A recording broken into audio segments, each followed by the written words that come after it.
On the 20th of August 2018 at 2:19 p.m, Miss Debbie Porter of the Southwestern Ambulance Service NHS Foundation Trust was called to a 31-year-old male complaining of vomiting and diarrhea spanning 12 hours with recent incontinence.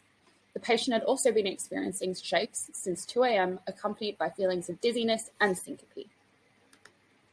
After arrival on scene and initial assessments, Miss Porter deemed it appropriate to leave the patient at home without completing a full systematic assessment. Ms. Porter advised self-administration of Imodium, maintenance of fluid levels, and recommended that the patient call his GP the following day. After explaining this, Ms. Porter discharged the patient into the care of his wife, leaving the scene.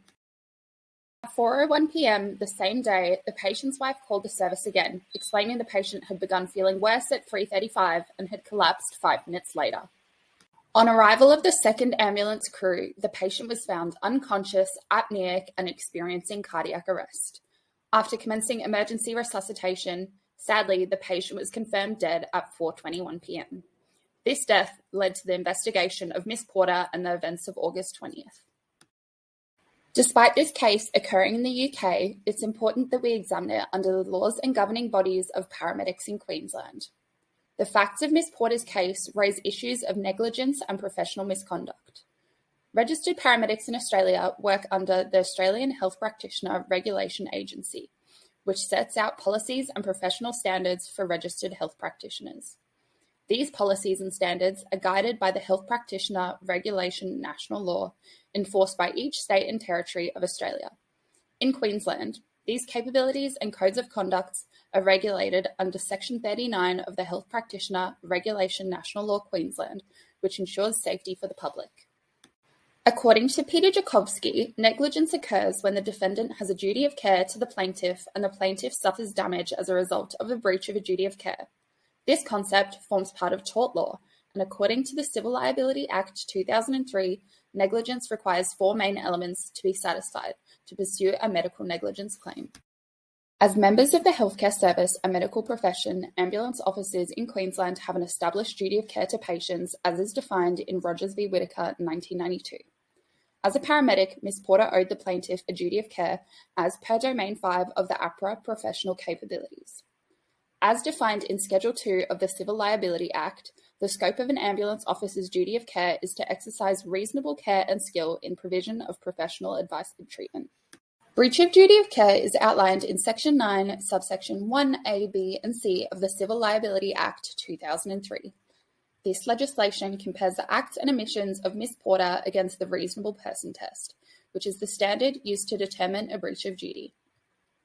Standard of care can be assessed and determined using the Bolam test.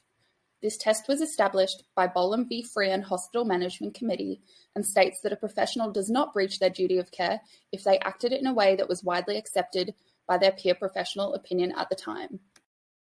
The facts show that the plaintiff presented evident signs of cyanosis with reduced oxygen saturations of 83%, which a reasonable paramedic would arguably consider serious enough to warrant further assessment and possible transport.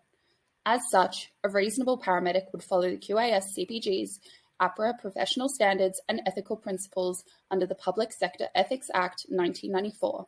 Thus, Ms. Porter breached her standard of care as she acted in a way that was not widely accepted by failing to recognise and respond to the plaintiff's presentation with appropriate systematic assessments. Additionally, a clear line of causation must be established to deem Ms. Porter as negligent.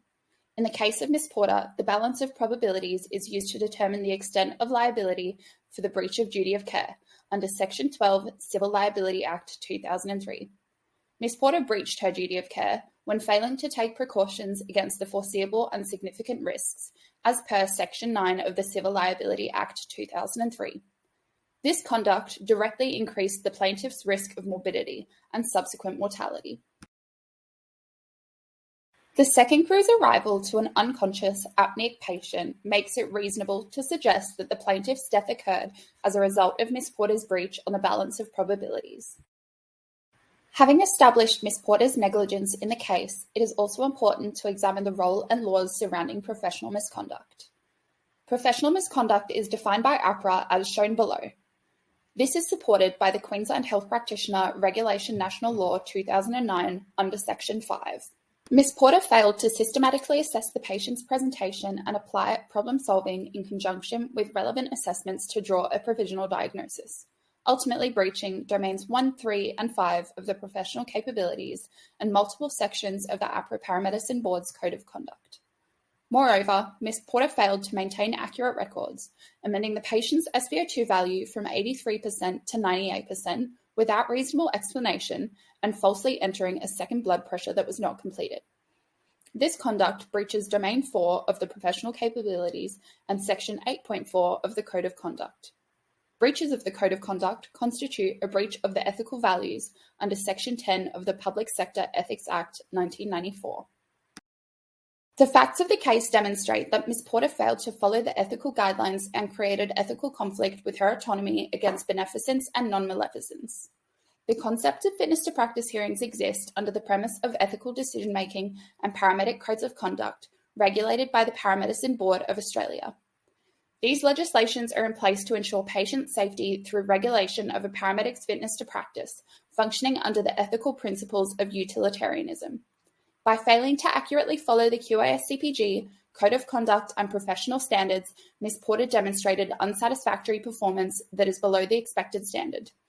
This conduct is susceptible to discipline of a service officer as per Section 18A of the Ambulance Service Act 1991. APRA would be required to take immediate action on the grounds of protecting the safety of the public and suspend her registration until a panel hearing by the National Board, as outlined in Section 155A and Section 156, subsection 1A and E of the Health Practitioner Regulation National Law Queensland. Created using Powtoon.